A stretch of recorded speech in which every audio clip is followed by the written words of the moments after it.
나의 이름은 열쇠 날개의 루시퍼. 12명의 존귀한 신들을 보필하는 천사의 운명으로 태어났다. 천사에게 있어 날개의 숫자는 권능과 신분의 상징. 2개의 날개를 가지고 태어나는 일반 천사들은 물론 4개의 날개나 6개의 날개를 가지고 모든 천사나 인간들 위해 군림하는 대천사들에게조차도 나는 태어나면서부터 충성과 경의를 받을 권리를 가지고 있었다. 수많은 천사군들 중에서도 유일한 존재였던 열쇠 날개의 나는 우리들의 부모와도 같던 주신들로부터 편에 가까운 사랑을 받게 되었으며, 그 중에서도 12주신의 정점에 서 계시던 절대신 프라이오 스님은 어린 시절의 나를 가시는 장소마다 데리고 다니셨다. 그날도 나는 언제나처럼 프라이오 스님을 따라 자주 가던 어딘가의 장소로 이끌려갔다. 나중에 알게 되었지만 그곳은 13암흑신의 최고의 혼돈의 데이모 스님의 신전으로, 그땐 아직 천지를 붉게 물들였던 신들의 전쟁이 시작되기 전이었다. 생명의 탄생과 영혼의 존재에 관하여 프라이오 스님과 데이모 스님은 언제나처럼 격한 토론을 벌이셨고, 지루함에 지친 나는 신전 이곳저곳을 두리번거리게 되었다.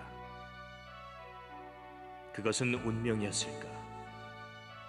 처음에 그녀는 조그맣던 나에게는 너무나도 크게 느껴지던 유리병 안에서 표정 없는 얼굴로 나를 바라보고 있었다. 왜 그녀에게 끌렸던 것일까? 어려서부터 화려하고 아름다운 천사들 틈에서 자라났던 내가 유리병 안에 웅크리고 있던 창백한 소녀에게 넋을 잃었던 것은 지금도 운명이라는 말로밖에는 표현할 방법이 없었다. 얼마의 시간이 흘렀을까? 계속해서 바라보던 나의 시선을 느꼈는지 표정 없던 그녀의 눈동자도 어느샌가 나를 바라보고 있었다.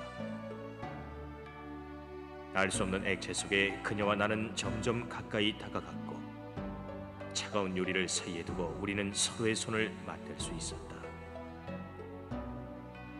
그러나 우리의 이 첫 만남은 프라이오 스님이 돌아가시기 위해 나를 데리러 오신 것으로 너무도 짧게 끝나고 말았고, 이후 프라이오 스님과 데이모 스님의 사이는 점차 벌어져 급기야는 서로 전쟁을 벌이는 사태로 진전되었고, 내가 데이모 스님의 신전을 찾을 기회는 2번 다시 찾아오지 않았다.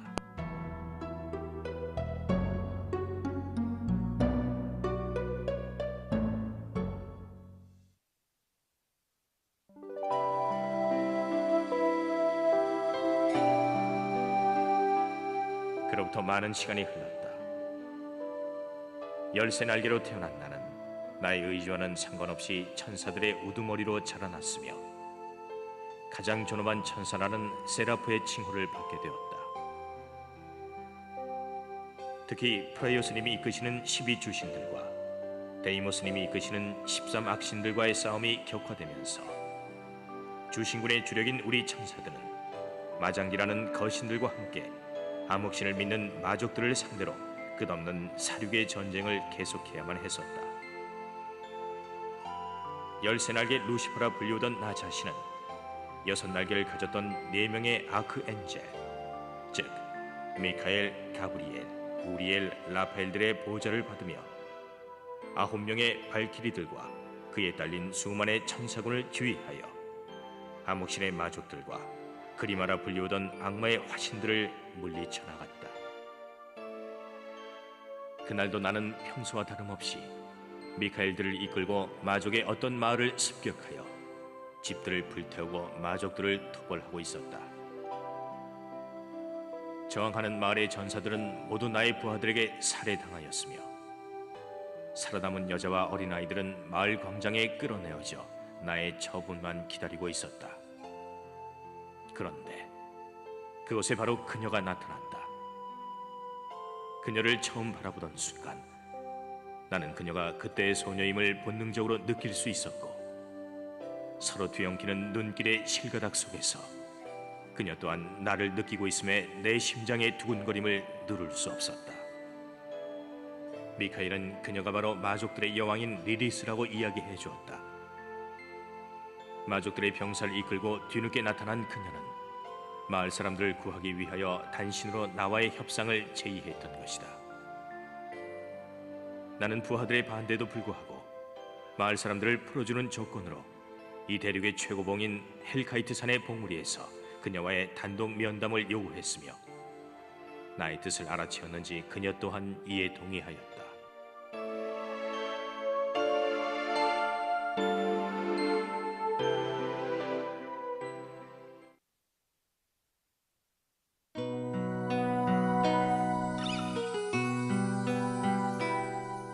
그리고 약속의 날,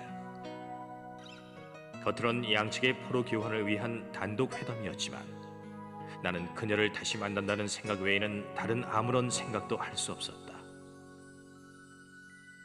이윽고 새벽의 짙은 안개 사이를 뚫고 그녀가 모습을 나타내었고, 우리는 그 오래전 처음 만났을 때처럼 아무 말 없이 바라만 보고 있었다. 그리고 그 뒤의 일은 잘 생각나지 않는다. 단지 기억나는 것은 어느샌가 서로가 입을 맞추고 있었다는 것뿐. 10만 천사의 우두머리로 모든 마족을 멸해하는 13날개의 천사인 나 루시퍼와 모든 마족의 여왕으로 13악신의 후계자이자 그리마들의 황제인 벨제부르와 맺어질 운명이었던 그녀 리리스는 서로의 신분이나 의무를 망각한 채 금단의 사랑을 시작하고야만 것이었다. 그 이후로도 우리는 주변의 시선을 피해 여러 차례에 걸쳐 미래를 거듭했고 서로의 사랑은 점점 깊어만 갔다. 그러나 수만 명의 천사를 지휘하는 우두머리로 군림하던 나였기에 그녀와 만남으로서의 변화를 모든 이에게 속일 수는 없었다. 그녀와의 관계를 가장 먼저 눈치챈 것은 나의 가장 친한 벗이자 4대 천사의 한 명인 미카엘이었다. 그는 걱정스러운 눈초리로 나를 설득하였으나 이미 그녀를 나 자신보다 사랑하던 나에게는 아무런 소용이 없었다. 그렇지만 미카엘은 자신의 힘으로 나를 설득할 수 없음을 알자 나에게는 형님과 같은 12주신 중 한 명이자 어려서부터 나를 보살펴온 태양신 비스바데님에게 도움을 청하였다. 프라이오스님을 비롯하여 대부분 엄격하고 어려운 분들이 대부분인 주신들 중에서 비스바데님은 드물게도 우리 천사나 심지어는 인간들에게도 허물없이 대해주셨다. 특히 프라이오스님과 함께 유난히 나를 귀여워하시던 비스바데님은 미카엘의 이야기를 듣자마자 나를 찾아와 그녀와 더 이상 만나지 말 것을 명령하셨다. 비스바데님의 이야기로는 그녀 리리스는 이미 약혼자인 벨제부르와의 결혼이 약속된 사이일 뿐더러 그녀의 탄생 자체가 벨제부르와의 결합을 통한 강력한 악마 그리마의 탄생을 위한 제물이라는 것이었다.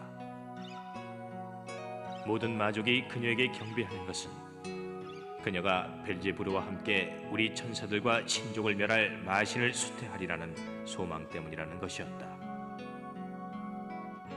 하지만 비스바데님의 그 이야기는 나에게 오히려 역효과로 작용하고 말았다.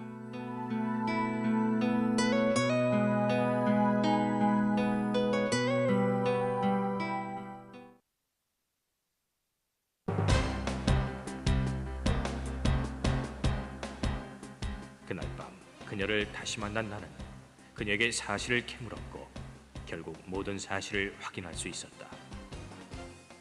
나는 더 이상 지체할 수 없었고 그녀와 함께 주신들과 암흑신들의 손길이 닿지 않는 어느 곳으론가 떠나가기로 결심하였다. 그러나 천사군과 마족의 양쪽 세력으로부터 도망가는 길은 생각외로 쉽지 않았다.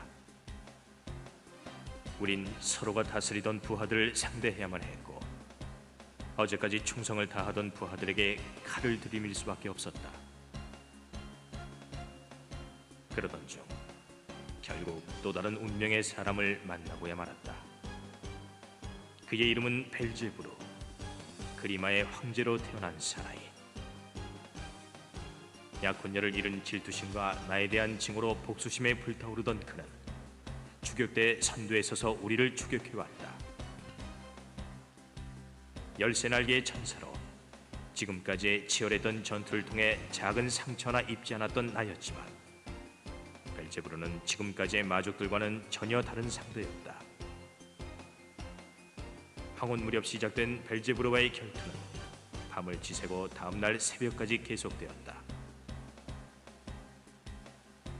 결국 동이 터올 무렵 나는 벨제부르의 심장에 칼을 꽂을 수 있었지만 그 대가로 나는 5개의 날개가 찢기었고 온몸은 상처투성이었다. 그렇지만 그것만으로 끝난 것은 아니었다. 밤새 계속된 전투 때문에 우리 주인은 이미 우리를 쫓아온 천사군과 마족들에게 포위되었고 빈사 상태의 나는 천사들에게, 리디스는 마족들에게 각각 사로잡히고 말았다.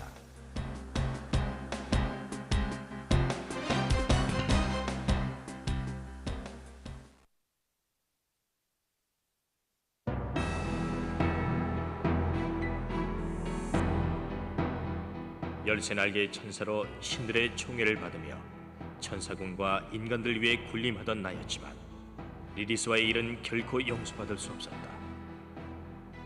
프라이오스님의 명령으로 모든 힘을 봉인당한 채 감옥에 갇혀 처벌만을 기다리며 갖은 고문에 시달려야만 했다. 하지만 육체적인 고통은 아무것도 아니었다. 그녀를 다시 볼 수 없다는 생각에 시간이 지나면 지날수록 나는 거의 반미친 상태로 되어가고 말았다. 그런 괴로움의 시간을 보내던 어느 날 태양신 미스바드님이 찾아와 나를 풀어주었고 모든 지위가 회복되었음을 알려주었다. 도저히 이해할 수 없는 처분에 의아해했지만 미스바드님은 조용히 나를 어떤 언덕으로 데려갔다.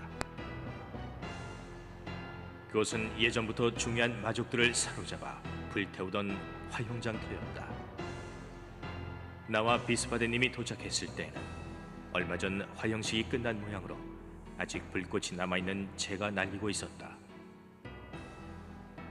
바람에 날리는 재 속에서 나는 눈에 익은 장식물을 발견하였다. 그것은 언제나 리디스가 목에 걸고 있던 검은색 보석이 박혀있는 목걸이였다. 비스바데님은 말없이 나를 바라보고 있었다. 하지만 마족들이 데려갔던 그녀가 왜 이곳에서? 나는 혼란과 분노에 비스바데님에게 사실을 다그쳐 물었다. 그리고 이야기를 들을 수 있었다. 그녀는 어느 날 단신으로 주신들을 찾아온 것이었다. 마족의 여왕이었던 그녀가 원했던 것은 단 하나. 나를 형벌에서 구해주는 대가로 그녀의 목숨을 주신들에게 맡겼던 것이다. 과정에 어찌되었던 나의 행동 덕분에 가장 껄끄러웠던 마족과 그리마의 2명의 우두머리를 제거할 수 있었던 주신들은 그녀의 희생으로 나의 모든 죄를 용서했던 것이다. 그러나 나는 그들을 용서할 수 없었다. 아니, 그들에 대한 복수심보다 그녀에 대한 그리움이 더욱 강하였다. 그녀를 따라 죽고 싶은 마음이었지만 죽음의 두려움보다는 그녀를 그리워하는 이 마음조차 사라질 것이 두려워 괴로워하며 그리워할 수밖에 없었다.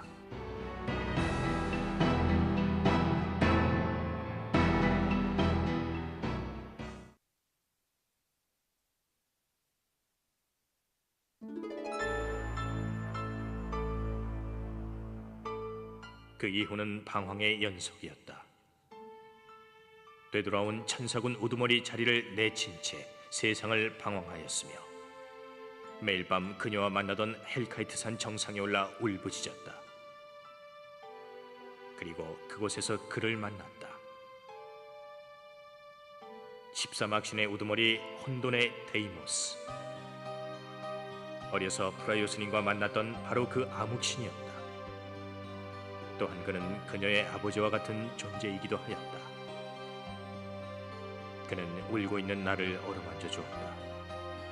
그리고 나를 아들이라 부르며 놀라운 이야기를 해주었다. 그것은 환생이라는 것에 관한 이야기였다.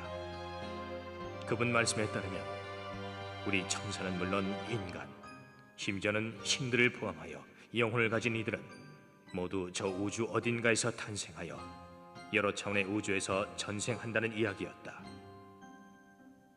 즉 우리의 육체는 신들의 능력에 의해 만들어졌지만 그 안에 담겨진 영혼은 신들조차 알 수 없는 어디선가에서 온다는 것이었다.